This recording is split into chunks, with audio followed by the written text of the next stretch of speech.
저희 루이빌 교회는 이라는 제목을 가지고 말씀을 전하도록 하겠습니다. 제가 저번에 한번 말씀드린 적이 있는데요. 성경에는 그 믿음에 대한 언급이 총 몇 번이 언급이 되어 있냐 하면요, 214번이 언급이 되어 있습니다. 그 믿음 중요하죠. 그리고 구원 또 엄청 중요하지 않습니까? 구원에 대해서는요 218번이 언급이 되어 있습니다. 그런데요, 놀라운 사실이 뭐냐면 이 재물에 대한 언급이 얼마나 성경에 기록이 되어 있는 줄 아십니까? 3000번이 언급이 되어 있습니다. 믿음에 대해서는 214번, 구원에 대해서는 218번. 그런데 재물에 대해서는요 3000번 이상이요. 그러니까 이거를 정리를 해보면 믿음과 구원보다 재물이요 10배 이상이 뭡니까? 언급이 되어 있다는 것을 우리가 알 수 있습니다. 이 재물이, 그렇다면 재물이 믿음과 구원보다 더 중요하기 때문에 성경이 그렇게 언급되어 있는 거 아닙니까? 라고 우리가 오해할 수 있으나 그것이 아니라 이 재물에 대한 우리의 올바른 이해가 필요하기 때문에, 재물에 대한 올바른 이해가 없다면 사탄 마귀가 무엇에 제일 많이 공격을 하냐? 바로 이 재물 때문에. 돈. 이게요 목사도 자유할 수가 없어요. 이 돈의 궁함은요 교회를 완전히 이상하게 이용해 먹는 그런 목사들이 많기 때문에요, 이 재물에 대한 이해요 이게 엄청나게 필요합니다. 그렇기 때문에 재물에 대한 그 이해가, 올바른 이해가, 하나님께서 뜻하시는 그 재물에 대한 그 올바른 이해가 무엇인지, 그렇다면 참된 그리스도인에게 이 재물에 대해서 우리가 어떻게 이해해야 될까요? 제가 신학교에 있을 때 이재철 목사님의 책을 읽으면서 이 재물에 대한 이해를 조금 하게 됐는데요, 이 사도행전 4장 32절로 37절 말씀에 여러 가지 이 재물에 대한 이야기, 그 이해에 대한 말씀이 있는데, 제가 제일 은혜를 받았고 또한 평생 이 말씀은 기억하고 살아야 되겠다는 그 구절이 뭐냐면 사도행전 4장 32절로 37절 말씀입니다. 제가 조금 길지만 읽어드릴게요. 믿는 무리가 한 마음과 한 뜻이 되어 모든 물건을 서로 통용하고 자기 재물을 조금이라도 자기 것이라고 하는 이가 하나도 없더라. 사도 바울이 큰 권능으로 주 예수의 부활을 증거하니 무리가 큰 은혜를 받아 그 중에 가난한 사람이 없으니, 왜냐하면 이는 바깥 집이 있는 자들이 팔아 그 판 것을 값을 가져다가 사도들의 발 앞에 두매 그들이 각 사람의 필요를 따라 나누어 줌이니라. 그가 바나바입니다. 바나바가 밭이 있음에 팔아 그 값을 가지고 사도들의 발 앞에 두니라. 이 말씀이에요. 여러분들 오해하지 마세요. 목사님이 그 말씀을 마음에 두었던 이유가 목사님의 발 앞에 성도들의 재물을 놓게 하기 위해서 뭔가 막 그렇게 해야 돼요. 그렇게 오해하시면 안 됩니다. 왜 사도들의 발 앞에 두었을까요? 저도 너무나 궁금했는데요. 근데 바로 여기서 우리가 무엇을 깨달을 수 있냐면요, 35절과 37절에서요 두 번이나 강하게, 정말 누가 물어봤습니까? 팔아서 그냥 가난한 사람들에게 나눠 두었습니다. 그렇게 얘기하면 될 것을 그 재물의 위치를 정확하게 말하지 않습니까? 무엇을 강조하듯이요. 그곳이 어디입니까? 사도의 발이었대요. 사도의 발이요. 그러면 저 베드로 사도가, 요한 사도가, 야고보 사도가 엄청나게, 아주 권력이 엄청나게 뛰어났구나. 그러니까 막 성도들이 벌벌벌 떨어서 그냥 재물을 그들의 발 앞에 나왔구나. 그렇게 해석하시면 그건 참으로 이거는 아닙니다. 절대로 그렇게 오해하시면 안 됩니다. 사도의 권위를 보여주는 것이 아니라 정확한 재물의 위치를 지금 보여주고 있다라는 겁니다. 그것이 어디입니까? 사도의 발. 사도가 무슨 하나님이니까 인간이에요. 사도는 인간입니다. 하나님께서 보시기에는요, 사도든 성도든 일반 사람은 그냥 인간입니다. 그러니까 재물의 위치는 어디여야 합니까? 인간의 발치라는 겁니다. 인간의 발 아래에 두어야 한다는 겁니다. 그것이 우리가 재물을 두어야 할 정확한 위치라는 겁니다. 그런데 이게 왜 중요하냐? 여기서 우리가 반드시 기억해야 할 세 가지 관계가 있지 않습니까? 하나님과의 관계. 제일 중요한 게 하나님과의 관계. 그리고 이어서 사람과의 관계, 그리고 세 번째가 바로 재물과의 관계라는 겁니다. 근데 세상 사람들은 이 관계를 어떻게 하냐? 사람과 재물을 어디 위에 두는 줄 아십니까? 인간의 발 아래 두는 게 아니라 머리 위에 둬요. 항상 생각하는 게 오늘 주식 올랐나 안 왔나? 그러지 않습니까? 항상 생각하는 게 우리 자식 어떻게 해야 되나? 이 사람과의 관계, 돈. 머리 위에, 이게 분명히 물질은 발 아래에 있어야 되는데요, 항상 머리 위에 있어요. 여기 앉아서도 아마 주식 생각하신 분이 분명히 있었을 거예요. 언제 사야 되나? 사람 생각하시는 거, 관계, 항상 머리에 이거 어떻게 살아야 되나? 계속해서요. 그러나 참된 그리스도인은요, 오직 전능하신 하나님 한 분만을 머리 위에 삽니다. 하나님 아시죠? 그렇지 않습니까? 그렇지 않습니까? 사람이요, 재물이요, 절대로요, 참된 그리스도인이라면요, 머리 위에 두면 안 됩니다. 왜냐? 하나님과의 관계, 사람과의 관계, 재물의 관계를 정확하게 알고 있는 자가 누구냐? 바로 참된 그리스도인이기 때문에 그래요. 제가 그때 말씀을 준비하면서요, 목이 나가기 하루 전날 누가복음 21장을 읽게 되었습니다. 누가복음 21장을 묵상하게 됐는데요, 전혀 그전에도 전혀 그렇게 깨닫지 못했던 말씀인데, 누가복음 21장 읽으면서 자연스럽게 주님, 우리 루이빌 교회 이렇게 돼야 됩니다. 이렇게 돼야 됩니다. 21장 읽으면서요, 제가요 그냥 자연스럽게 교회를 위해서 한 번 더 기도하게 되었습니다. 그 이유를 제가 한번 설명해 드릴게요. 21장 1절에 보시면요, 예수님께서요 무엇을 보냐면요, 부자들이 헌금하며 헌금하는 것을 보게 됩니다. 근데 2절에서는 뭐를 보게 되냐면, 가난한 어떤 과부가요 딱 동전 2개만 들고 옵니다. 그래서 탁탁 두 렙돈이라고 얘기를 하는데, 예수님께서 그 두 가지 현상을 보셨어요. 그런데 예수님께서 어떻게 해서 부자가 헌금을 더 많이 했고, 그리고 그 여인이 과부였다는 것도 어떻게 알았으며, 그리고 두 렙돈이라는 돈을 헌금함에 넣었는지 그걸 예수님이 어떻게 아셨을까? 왜냐? 그 당시에는 화폐가 종이가 아니라 동전이었기 때문에 멀리서 보지 않아도 그냥 귀로만 들어도 지금 부자가 헌금하는구나. 왜냐면 달달달달달 소리 나니까요. 그런데 땡그랑 하면 지금 가난한 과부가 지금 헌금하고 있구나. 이거를 자연스럽게 알 수 있다라는 겁니다. 그러니까 헌금함 속에 얼마나 동전 소리가 나는지, 그로 인해서 그가 부한지 가난한지 알 수 있다라는 겁니다. 그런데 부자는요, 헌금함 속에 정말 아주 그냥 성전이 꽝꽝 울릴 정도로 수많은 동전 소리로 가득했지만, 과부는요 그에 비해서 뭐합니까? 너무나 초라했다라는 겁니다. 그런데 중요한 것은 무엇인지 아십니까? 예수님께서요 과부가 드렸던 헌금에 대해서 이것은 절대로 초라하게 여기지 않으셨다라는 겁니다. 3절에요 이렇게 말씀하세요. 이르시되 내가 참으로 너희에게 제자들에게 말하노니 이 가난한 과부가 다른 모든 사람보다 많이 넣었도다. 이건 또 뭔 소리예요? 예수님 뭘 많이 넣었어요? 예수님께서는 그 헌금함 속에요 이 동전 소리에 집중하지 않으셨다라는 겁니다. 무엇에 집중하신 겁니까? 예수님께서는요 크기와 양, 몇 천만 원을 몇천 그거 상관하는 게 아니라는 겁니다. 마음의 중심이 어디 있냐 이거예요.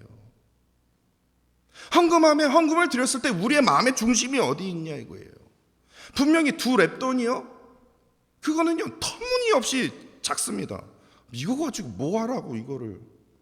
두 렙돈은요 너무나 작으나 그 두 렙돈을 가졌던 그 과부가는요, 그게 뭡니까? 그 두 렙돈은 자기가 가진 전부가라는 겁니다. 전부예요.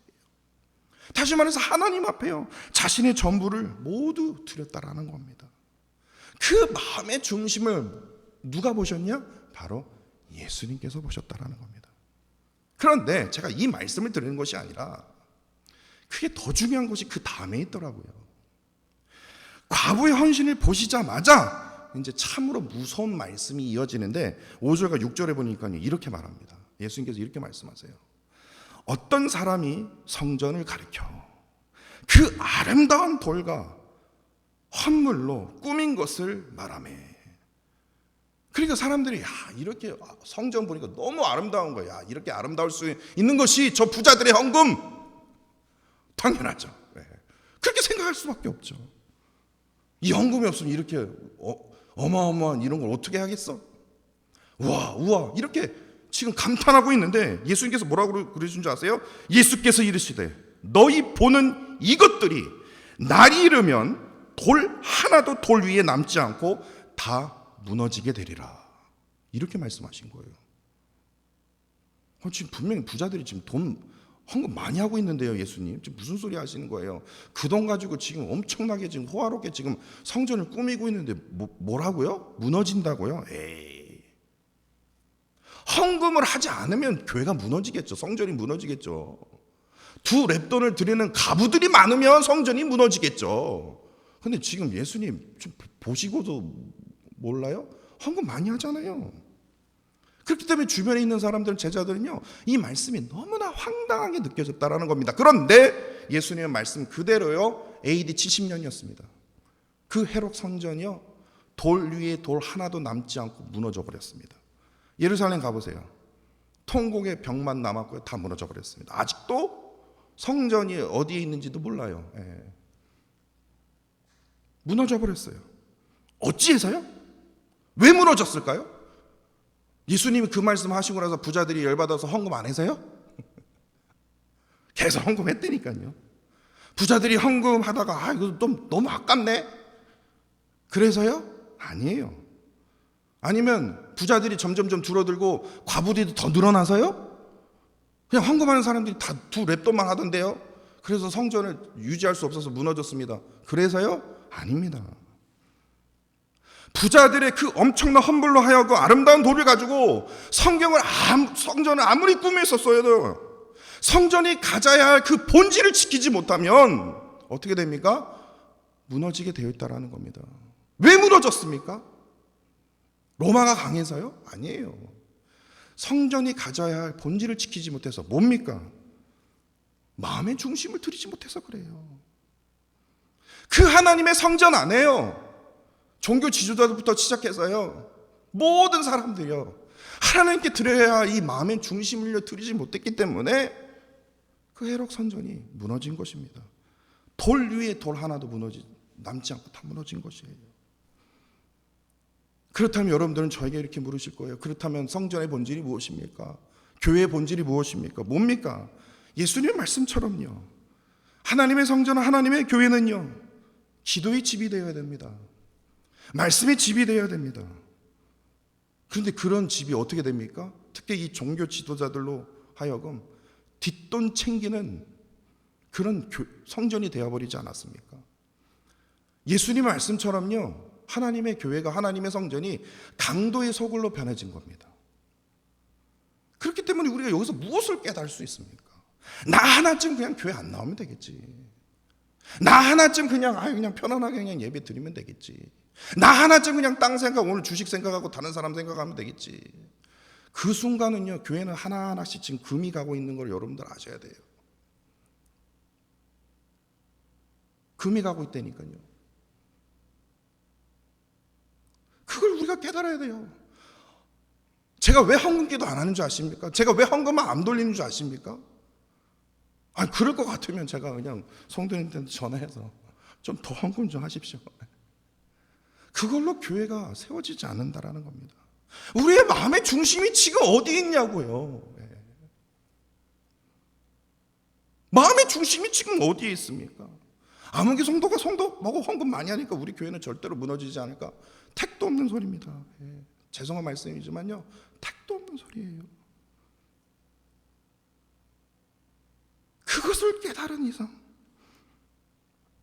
제가 어떻게 해서 교회를 위해서 기도 안 할 수 있겠습니까? 그리고 나서 제 목을 하나님이 확 쳐버린 거예요. 오 하나님 어떻게 하라고요? 교회 생명력은요, 하나님 앞에 마음의 중심을 있느냐 없느냐에 달려 있습니다. 여기서부터 시작이 돼야 돼요.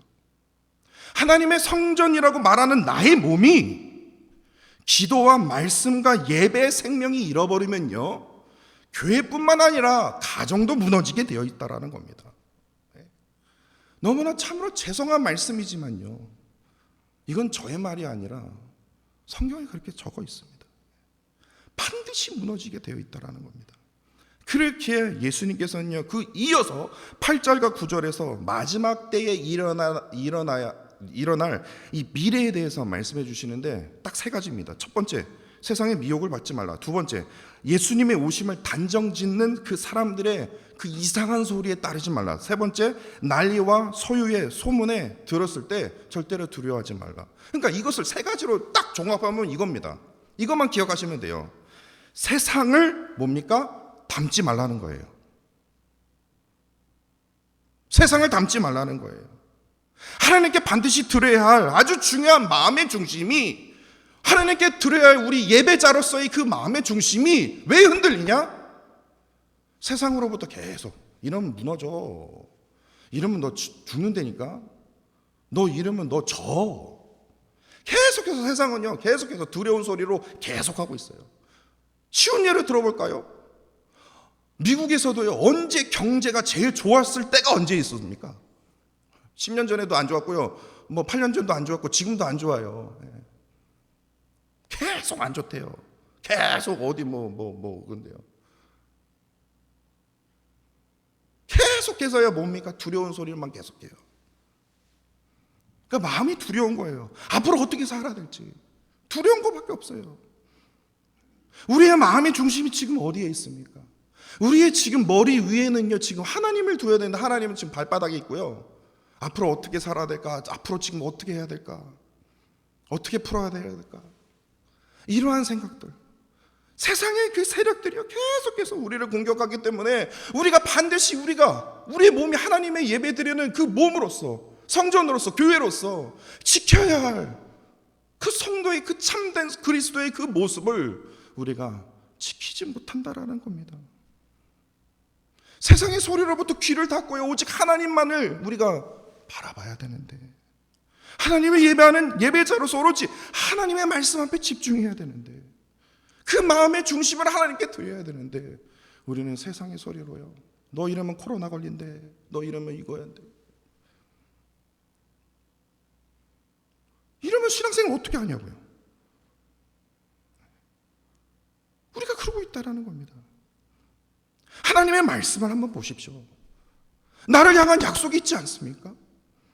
제가 그것이 없다라는다면 저는 이 말씀을 전할 수 없어요. 말씀 읽으면요, 하나님께서 나를 향한 약속의 말씀이 있습니다. 기도를 하면요, 하나님과요 깊은 대화가 있다니까요. 이것이 만약에 존재한다면요, 우리가 어떻게 예배를 안 드릴 수 있겠습니까? 어떻게 우리가 예배에 힘쓰지 않을 수가 있겠냐고요. 우리 모두를 향한 하나님의 엄청난 임재가 우리 예배 안에 존재한다면, 우리는요, 세상에 아무리 두려운 소리가 가득한다 할지라도요, 우리의 마음속에는요, 그 두려움에서 자유할 수 있는 거 아닙니까? 자유할 수 있는 거 아닙니까? 죽음에 대한 두려움, 관계에 대한 두려움, 경제적인 어떤 그런 두려움, 미래에 대한 두려움, 끊임이 없어요. 끊임이 없어요. 근데 우리가 이것을 어떻게 자유할 수 있습니까? 말씀 보세요. 기도 한번 해보세요. 예배 안에서요, 하나님의 임재함을 간절히 사모해 보세요. 그러면 하나님께서 응답하십니다. 하나님께서 여러분들이 생각하지 못한 길로 하나님께서 놀라운 일로 역사해 주신다니까요. 저는 그것을 체험하고 있는 중입니다. 제가 잘난 척해서가 아니라, 제가 있어서, 제가 똑똑해서가 아닙니다. 그렇기 때문에 하나님을 매달릴 수밖에 없는 거예요. 그렇기 때문에 단 한순간도요, 하나님의 은혜 없이는 살 수 없는 것이에요. 그렇기 때문에 저희가 고백했던 찬양처럼요, 당연했던 순간, 당연했던 일들 기억할 수가 없는 거예요. 오로지 하나님의 은혜밖에 사모할 수밖에 없는 겁니다. 이것을 깨달은 이상 어떻게 제가요, 담임 목사로서 어떻게 루이비 교회를 위해서 기도를 어떻게 아니할 수 있겠냐고요. 이런 의미에서 오늘 본문을 보시면요, 또 다른 은혜가 있는데요, 또 다른 재물에 대한 올바른 이해가 있는데, 그것이 뭐냐, 사도 바울이요 고린도 성도들에게 이게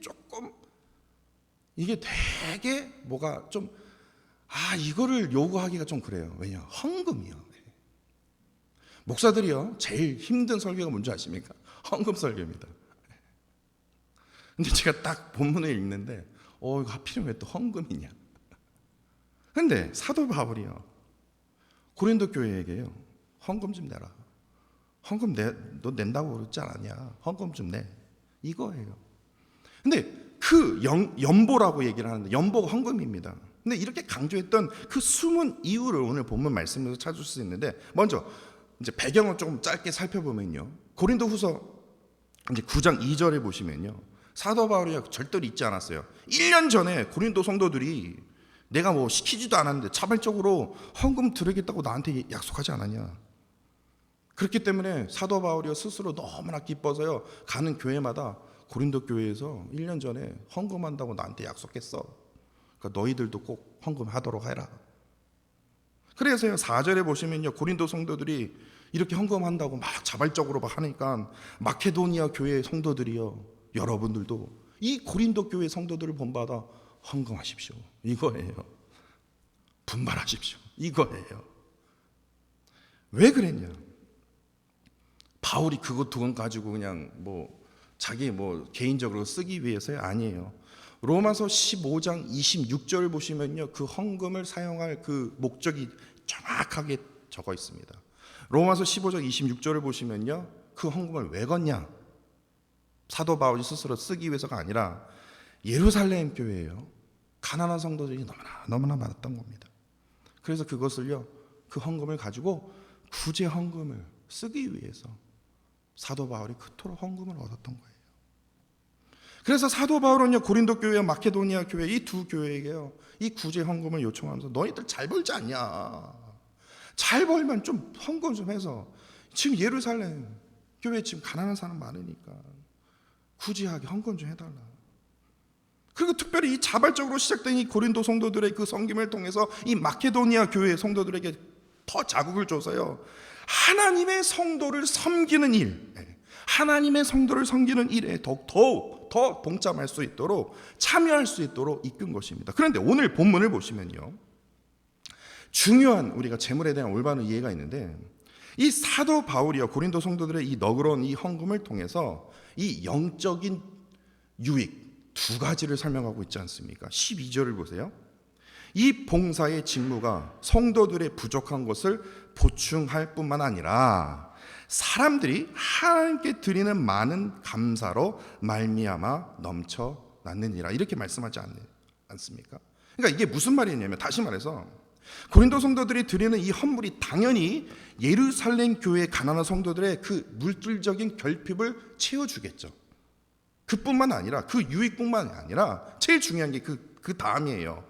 헌금을 드리는 이 고린도의 성도들이 이 헌금을 드림으로 통해서 어떻게 돼요? 다 뿌렸으니까 나에게 남는 건 무엇입니까? 그게 아니라 나누면 나눌수록, 하나님께 마음의 중심을 드리면 드릴수록 마음이 허전하고 공허해지는 것이 아니라 하나님께서 놀라운 뭡니까? 감사의 제목으로 채워주신다라는 거예요. 다시 말해서 헌금을 더 할 수 있도록 하나님께서 생각지 못하게 뭐합니까? 더 채워주신다라는 거예요. 그 비밀을 너희들이 느끼라는 거예요. 그 감사의 그 능력을 성도들이여 체험하십시오, 이거예요. 사도 바울은 여기서 나눔과 구제의 그 시작은 어디서부터 시작이 되냐? 하나님의 공급에서부터 시작이 되기 때문에 그 끝은 하나님을 향한 감사로 이어질 수밖에 없음을 지금 사도 바울이 강조하고 있다는 겁니다. 다시 말해서 하나님께서 채워주심을 통해서 진정한 나눔이 시작될 수 있으며, 이를 통해서 하나님께 받은 은혜를 가지고 내가 벌어서 내가 이렇게 해서 그가 아니라 하나님께서 섬기도록, 하나님께서 헌금하도록 채워주시는 그 은혜를 맛보아라 이거예요. 그렇기 때문에 오늘 본문이 사도 바울이 지금 말하고자 하는 그 연보, 이 헌금의 목적은 단 하나입니다. 궁핍한 성도들을 물질로 덮고 그 부족을 채우는 그 목적이 있지 않다라는 겁니다. 이보다 더 중요한 게 무엇입니까? 예루살렘의 모든 가난한 성도들이 도울 수 있도록 넉넉히 채워주시는 하나님의 은혜를 누리자라는 거예요. 그래야 더한 감사를 하나님께 영광 돌릴 수 있다라는 거예요. 다시 말해서 이것이 무엇입니까? 나눌 때 하나님께서 풍성하게 뭐합니까? 채워주신다라는 거예요.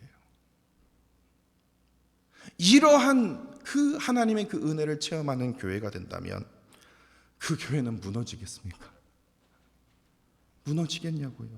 세상에 어느 풍파가 닥쳐온다 할지라도, 세상이 계속해서 우리에게 두려움을 가져다 준다 할지라도요, 끊임없이 채워주시는 그 하나님의 그 은혜를 우리가 체험하게 된다면 교회는 영원할 수밖에 없다라는 겁니다. 왜냐?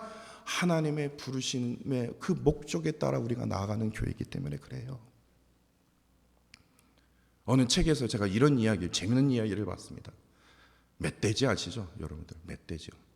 근데 멧돼지가요, 특이한 게 있더라고요. 저도 몰랐어요. 저는 멧돼지 하면 되게 영리한 걸, 멧돼지는 되게 영리합니다. 근데 이 멧돼지가 아주 좋아하는 게 있다고 합니다. 그게 뭔지 아십니까? 이 도토리예요, 도토리. 이 도토리만 보면요, 아주 사족을 못 쓴다고 해요. 제 말이 아닙니다. 제 책에서 봤습니다. 아니, 도토리 보면 아주 그냥 환장을 한다고 해요. 아주. 그런데 이 멧돼지가요, 이 도토리를 아주 그냥 막 땅을 패아치면서 막 먹는 모습을 보면, 야, 저렇게 영리한 멧돼지가 진짜 어리석네? 이것을 단번에 느낄 수 있다고 해요. 그 이유가 이렇습니다. 멧돼지가요, 도토리가요, 땅에서 난 줄 알기 때문에 그랬습니다. 다 먹어요. 그러니까 없잖아요? 그러면 땅을 다 팝니다. 땅을 팝니다. 그래서 없으면 그냥 가버려요. 얼마나 어리석습니까? 야, 조금만 위에만 이렇게 해서 봐봐. 여기 위에 있다니까. 여기만 조금만 고개만, 뭐 살이 쪄서 고개를 못 들어서 그런지 몰라도, 조금만 고개 들으면 여기 도토리 있네? 그러면요, 발로요, 뒷발로 뚱치기만 하면 부르륵 떨어지지 않습니까? 근데 멧돼지는요, 참으로 어리석은 게 뭐냐면, 도토리가 어디서 난 줄 아십니까? 땅에서 나는구나. 그러면서 땅만 파다가 없네. 그리고 그냥 가버린대요. 얼마나 어리석습니까? 도토리가 땅에서 난 줄 알고요, 그냥 위만 조금만 바라봐갖고 여기 조금만 이렇게 딱 치면 우르르 떨어질 텐데, 아니면 입으로요, 가지를 입으로 딱 당겨갖고 이렇게 흔들기만 하면 우르르 떨어질 텐데 위를 바라보지 못한다라는 겁니다. 그래서 멧돼지는 참으로 어리석게도 뭡니까? 오로지 땅만 본대요. 그러고 포기하다가 그냥 가버린대요. 근데 이것을 골로새서 3장 1절과 2절 보니까 이 얘기가 있더라고요. 골로새서 3장 1절과 2절입니다. 너희가 그리스도와 함께 다시 살리심을 받았으면 위의 것을 찾으라. 제발 좀 위의 것을 찾으라. 왜냐? 거기에는 그리스도께서 하나님 우편에 앉아 계시느니라. 위의 것을 생각하고 땅의 것을 제발 좀 생각하지 말라. 멧돼지처럼 하지 말라, 이 얘기예요. 도토리가 어떻게 땅에서 납니까? 위에서 떨어지지 않습니까? 하나님의 복은요, 땅에서 나타나는 게 아닙니다.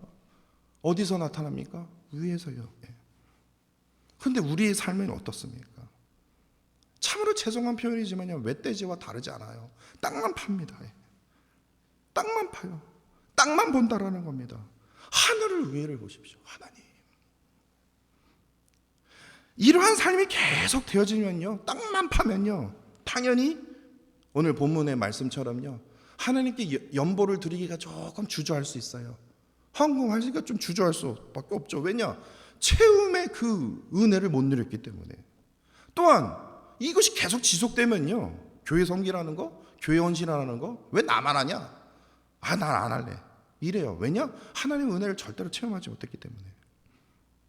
이러한 삶이 계속되면요, 미래에서 오늘 경기가 바닥당할 거다, 두려워할 거다, 하다, 성적 조금만 떨어지면 아주 그냥 미래에 대해서요, 긍정적으로 하나는 보는 게 항상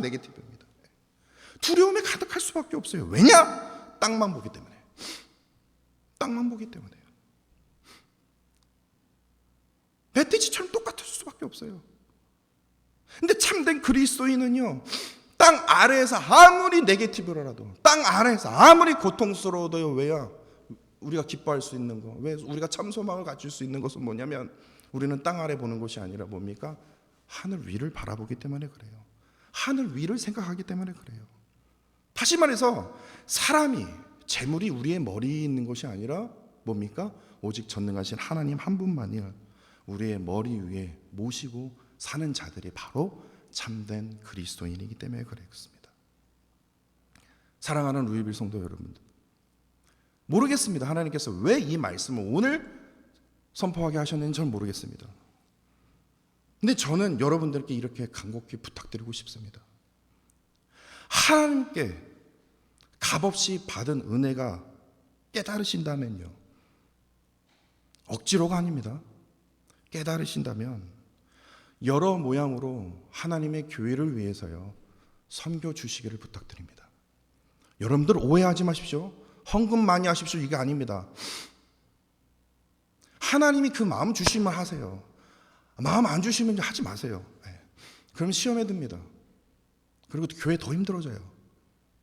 하나님께서 마음을 주시면요, 어떠한 모양이든지요, 섬겨 주시기를 부탁드립니다. 특별히요, 말씀의 은혜요, 기도의 은혜요, 예배의 은혜가 있다면요, 하나님 앞에서요, 교회를 위해서, 또한 하나님 앞에서 우리 연약한 성도들을 위해서 섬겨 주십시오. 제가 왜 이 말씀을 드리냐면요, 이렇게 할 때만이 하나님께서 채워주시는, 공급하시는 은혜를 누릴 수 있고, 이를 통해서 오늘 본 말씀처럼요, 감사로 하나님께 영광 돌릴 수 있기 때문에 그렇습니다. 여러분들의 복입니다. 제가 오늘 이 설교하면서 제 월급이 뭐 늘어납니까? 아니면 제가 뭐 합니까? 전 여러분들이 복 받으셨으면 좋겠어요. 나누십시오. 헌신하십시오. 그러면요, 하나님께서 채워주십니다. 저는 그것을 체험했던 사람이에요. 체험하고 있는 중입니다.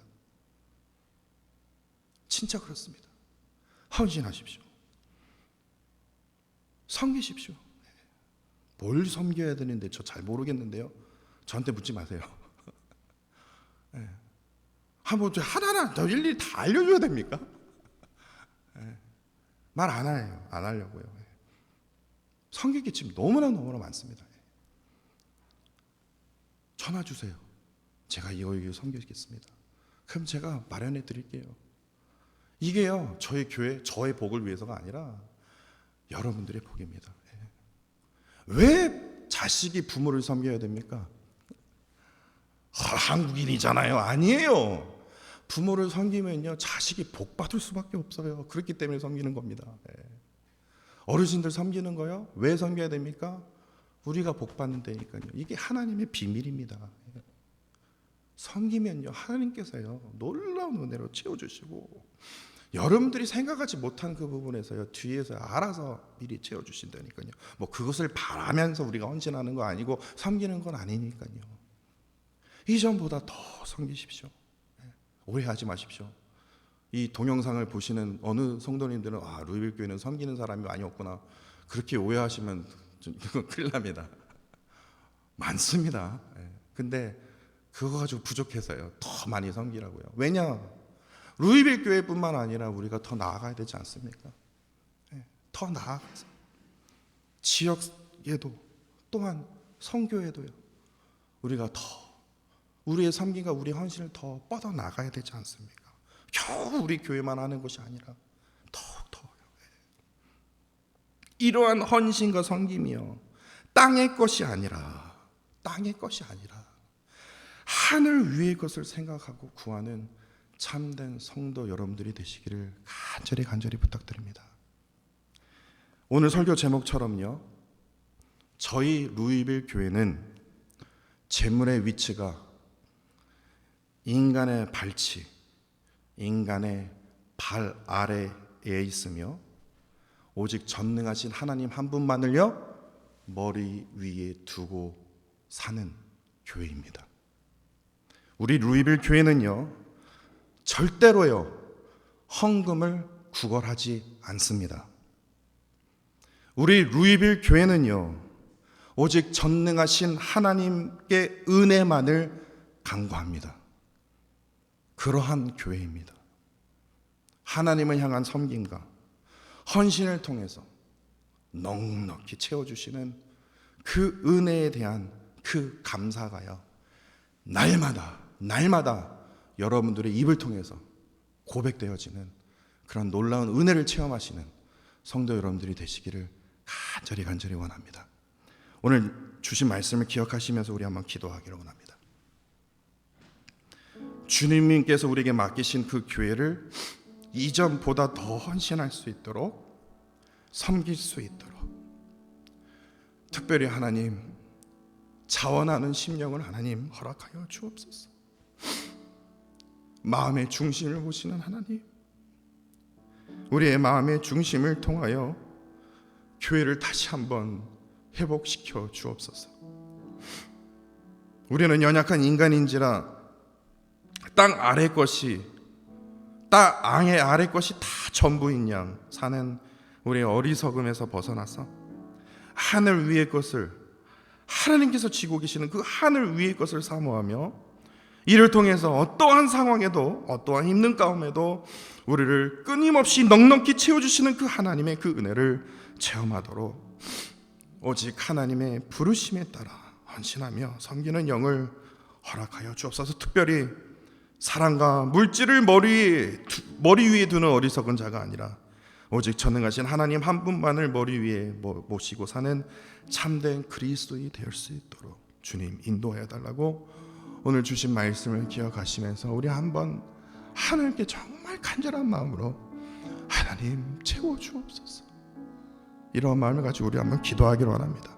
우리 한번 다 같이 기도할까요?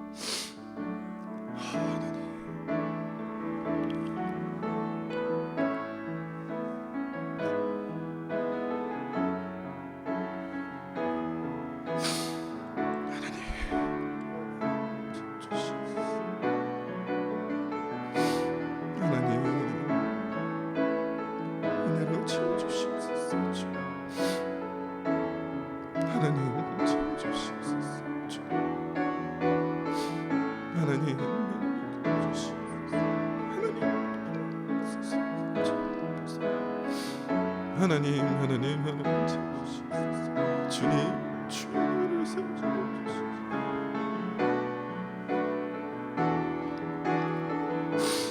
하나님 세워주십시오.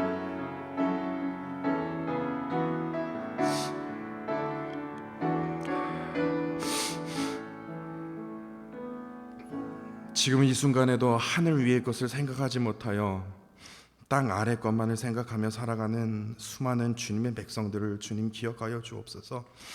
이들의 마음속에 세상의 수많은 그 두려움을 주님께서 아시오니 늘 우리와 함께 하시고 붙들어 주시는 하나님의 그 손길을, 하나님의 은혜를 힘입어 살아갈 수 있도록 주님 인도하여 주옵소서. 오로지 하나님의 은혜가 우리가 세상에 살아가야 할 진정한 이유와 또한 목적이 되게 하여 주시고 주께서 부어주시는 그 은혜의 분량대로만 살아갈 수 있도록 주님 인도하여 주옵소서. 주님의 부르심의 목적에 따라 늘 말씀과 기도 앞에 거하도록 인도하여 주시고 언제나 늘 주께서 부르시는 예배의 자리에 거할 수 있도록 주님 인도하여 주옵소서. 특별히 우리 루이빌 교회 모든 성도들이 하나님과 함께 거하는 그 한날이 세상의 첫날보다 더 나은 것임을 깨닫도록 인도하여 주셔서 특별히 주님과 함께 거하는 것이 우리에게 엄청난 복임을 늘 깨닫도록 주님 인도하여 주옵소서. 주님 사랑합니다. 감사드리며 예수 그리스도 이름으로 기도합니다.